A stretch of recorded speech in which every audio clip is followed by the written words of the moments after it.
स्वागत है आपका सिनेस विक्स में और मैं हूं दिव्यांशी। पंड्या स्टोर में धवल घर में आता है और कहता है कि सबसे बड़ी प्रॉब्लम सॉल्व हो चुकी है। उसका दावा है कि पहले जैसी चीजें हो जाएंगी और कोई भी बच्चा किसी बड़े से नहीं झगड़ेगा।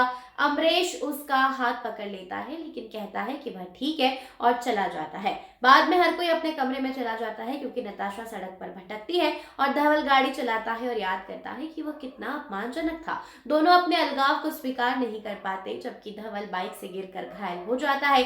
नताशा के नहाते समय वह अपनी किस्मत पर अफसोस जताता है। चिराग ने धवल को सड़क पर लेटते हुए देखा।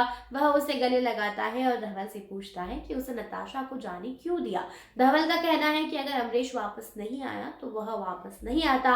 वार्डन नताशा को एक हॉस्टल में रहने देती है और कार्यकर्ता को उसे कमरा देने के लिए निर्देश देती है, जिसके बाद वार्डन नितिन को नताशा की जानकारी लाने के लिए बुलाता है, जबकि चिराग धवल को बताता है कि उसने अपनी खुशी के बारे में सोचे बिना नताशा को क्यों छोड़ दिया। जब उसने जाने से इनकार कर दिया तो धवल निराश हो गया और चला गया। अपने कमरे को खराब हालत में देखकर वह खिड़की खोलती है और शिकायत करती है कि वह बहुत शांत है। वह कमरा साफ करती है और नितिन वार्डन नताशा को जानकारी देता है। वार्डन सुमन से कांटेक्ट करती है और उसे बताती है कि नताशा किसी एरिया के बजाय हॉस्टल में रह रही है, इसलिए सुमन और चीकू चले जाते हैं।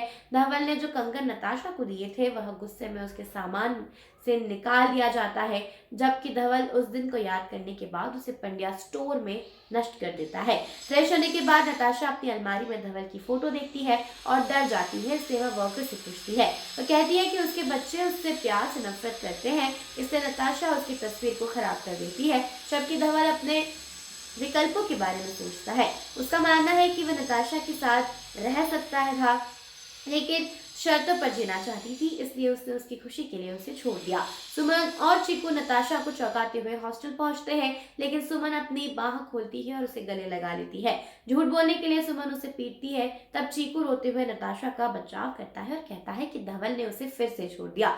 सुमन उसे सांत्वना देती है और नताशा से पूछती है कि क्या उसे पहले बताया था ताकि वह स्टोर की मदद कर सके। उसका दावा है कि उन्होंने बदला लेने के लिए धवल और नताशा पर मुकदमा दायर किया है। वहीं आगे क्या होगा ये देखना बेहद दिलचस्प होने वाला है।